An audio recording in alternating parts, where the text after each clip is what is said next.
तो आज के इस वीडियो में हम लोग ये जानने वाले हैं कि जीमेल के थ्रू आप किसी भी पर्सन को या कंपनी को या ऑफिस में या फिर स्कूल कॉलेज में आप ईमेल कैसे सेंड कर सकते हैं। तो दोस्तों, हम में से बहुत से लोगों को ये नहीं पता होता है कि हम ईमेल कैसे सेंड करें। तो इस वजह से जब हमें ज़रूरत पड़ती है अचानक, तो इस केस में हम यहाँ पर सोच में पड़ जाते हैं और हमें टेंशन होने लगती है कि हम ऐसा कैसे करें। तो अगर आपके साथ भी ऐसा हो रहा है तो ये वीडियो आप ज़रूर देखिए। तो ईमेल सेंड करने के लिए आपको यहाँ पर सिंपली जीमेल को ओपन करना पड़ेगा। और जब आप जीमेल को ओपन करेंगे तो यहाँ पर आपको कुछ इस तरह का इंटरफेस दिखाई देगा। एक और बात, आपका यहाँ पर ईमेल आईडी पहले से लॉगिन होना चाहिए। इन केस अगर आपका ईमेल आईडी लॉगिन नहीं है तो आप सिंपली यहाँ पर ईमेल आईडी बना करके उसको यहाँ पर लॉगिन कर लीजिए। इसके बाद यहाँ पर सबसे नीचे में एक ऑप्शन आपको यहाँ पर दिखाई देगा कंपोज का। एक पेंसिल टाइप का एक आइकन यहाँ पर है, आपको सिंपली इस पर टैप कर देना है। इसके बाद यहाँ पर आप देख सकते हैं हमारे सामने में ईमेल सेंड करने का ऑप्शन आ चुका है। तो यहाँ पर आपको सबसे पहले आपका ईमेल आईडी यहाँ पर आपको दिखाई देगा। फ्रॉम मतलब से, मतलब यहाँ पर आपका ईमेल आईडी है।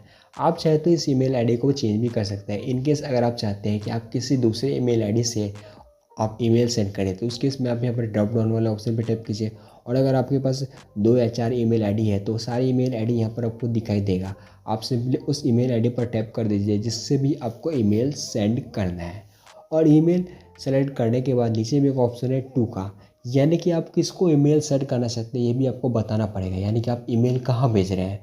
तो ईमेल भेजने के लिए आपको उस पर्सन का या फिर उस कंपनी का ईमेल आईडी पता होना ज़रूरी है।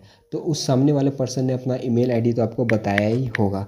आप सिंपली उस ईमेल आईडी को एंटर कर दीजिए जिस भी ईमेल आईडी में आप इस ईमेल को सेंड करना चाहते हैं। उसके बाद यहाँ पर एक सब्जेक्ट है, तो सब्जेक्ट में आपको उस मैटर को लिखना है जो भी आप बताना चाहते हैं। सो इनकेस अगर आप अपने फ्रेंड वगैरह को सेंड करें तो आप यहाँ पर कुछ भी लिख सकते हैं, इससे कोई फ़र्क नहीं पड़ता है। और अगर आप कॉलेज वगैरह में सेंड कर रहे हैं या फिर आप किसी ऑफिस वगैरह में कुछ इंपॉर्टेंट चीज़ सेंड कर रहे हैं तो यहाँ पर आप अपने हिसाब से दे सकते हैं। जैसे कि अगर मैं यहाँ पर ऑफिस में या फिर कंपनी में मैं कुछ रिज्यूम वगैरह सेंड कर रहा हूँ तो मैं यहाँ पर रिज्यूम भी लिख सकता हूँ। और अगर आप यहाँ पर कॉलेज में यहाँ पर सेंड करें तो आप यहाँ पर इम्पोर्टेंट डॉक्यूमेंट भी डाल सकते हैं। और इसके अलावा अगर आप किसी और रीजन से यहाँ पर आप सेंड कर रहे हैं तो उस रीजन को भी आप लिख सकते हैं शॉर्ट में। तो मान लीजिए मैं यहाँ पर एक रीजन यहाँ पर डाल देता हूँ, EMI amount and overdue charges have been debited from my account. तो यहाँ पर एक ईमेल आईडी है, यहाँ पर आप देख सकते हैं। यहाँ पर मैं एक ईमेल सेंड कर रहा हूँ किसी कंपनी को, मान लीजिए किसी बैंक को मैं यहाँ पर ईमेल सेंड कर रहा हूँ। तो मैंने यहाँ पर बैंक को ईमेल सेंड करने के लिए यहाँ पर कुछ डिटेल्स यहाँ पर एक छोटा सा सब्जेक्ट में लिख दिया। उसके बाद यहाँ पर आपको ये नीचे में जो ऑप्शन आप देख रहे हैं इस पर आपको कंप्लीट डिटेल में यह बात आपको बतानी पड़ेगी। आप क्या मैसेज करना चाहते हैं उसको आपको यहाँ पर कंप्लीट डिटेल्स में आपको यहाँ पर बताना पड़ेगा। सो मैंने ऑलरेडी एक ईमेल यहाँ पर एक मैसेज मैंने राइट कर रखा है तो मैं यहाँ पर सिंपली उसको पेस्ट कर देता हूँ। सो मान लीजिए मुझे यहाँ पर इस ईमेल आईडी को सेंड करना है, इस मैसेज को सेंड करना है। इसके अलावा अब हमें डॉक्यूमेंट भी तो लगाना पड़ेगा। अब हो सकता है कि हमें डॉक्यूमेंट भी ऐड करना हो, ये भी ज़रूरी होता है। तो डॉक्यूमेंट ऐड करने के लिए यहाँ पर एक ऑप्शन आप देख सकते हैं, यहाँ पर एक आइकन है। आपको इस आइकन पे टैप करके यहाँ पर ये जो अटैच फाइल का ऑप्शन है, आप इस ऑप्शन पे टैप करके उस फाइल को सेलेक्ट कर सकते हैं जिसको भी आप सेंड करना चाहते हैं। या फिर आप इंसर्ट फ्रॉम ड्राइव वाले ऑप्शन पे टैप करके आपके ड्राइव में अगर कोई फाइल या फोल्डर है तो उसको भी आप सेंड कर सकते हैं। तो मैं यहाँ पर सिंपली अटैच फाइल वाले ऑप्शन पे टैप करके मैं यहाँ पर उस फाइल को सेलेक्ट कर लेता हूँ जिसको भी मुझे सेंड करना है। तो यहाँ से मुझे इस फाइल को चूज़ करना पड़ेगा। सो यहाँ से मैं उस फाइल को चूज़ कर लेता हूँ। सो मान लीजिए मैंने यहाँ पर 1-2 डॉक्यूमेंट को सेलेक्ट कर लिया है। इसके बाद यहाँ पर एक ऑप्शन है, यहाँ पर आप देख सकते हैं सेलेक्ट का एक ऑप्शन है। आप सिंपली यहाँ पर सेलेक्ट वाले ऑप्शन पर टैप कर दीजिए। और इसके बाद यहाँ पर आप देख सकते हैं हमने जो भी फ़ोटो वगैरह लिया था वो सारा फ़ोटो और डॉक्यूमेंट ऑलरेडी यहाँ पर आ चुका है।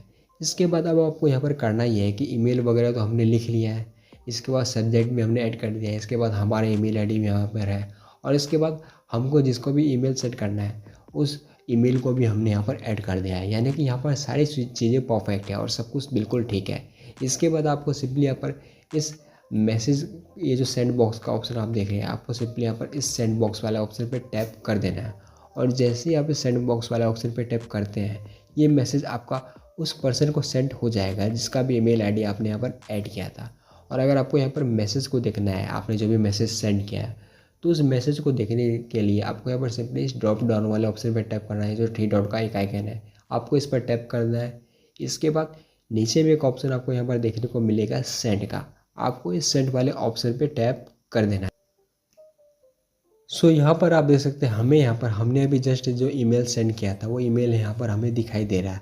आप इस ऑप्शन पे टैप करके उस ईमेल को भी चेक कर सकते हैं जिसको भी आपने सेंड किया है। उस ईमेल्स को आप यहाँ से देख सकते हैं कि आपने यहाँ पर क्या सेंड किया था। और यहाँ पर आप देख सकते हैं ये वही मैसेज है जिसको हमने सेंड किया था और ये मैसेज अब पहुँच चुका है। तो कुछ इस तरह से आप यहाँ पर किसी भी पर्सन को, किसी भी कंपनी को या किसी को भी आप ईमेल सेंड कर सकते हैं। बस आपको ईमेल आईडी पता होना चाहिए जिसको भी आप सेंड कर रहे हैं। उस ईमेल आईडी को आप एंटर करके डायरेक्टली यहाँ से ईमेल आप सेंड कर सकते हैं। तो दोस्तों आज के इस वीडियो में इतना ही। मिलते हैं आपसे किसी दूसरे वीडियोज़ में।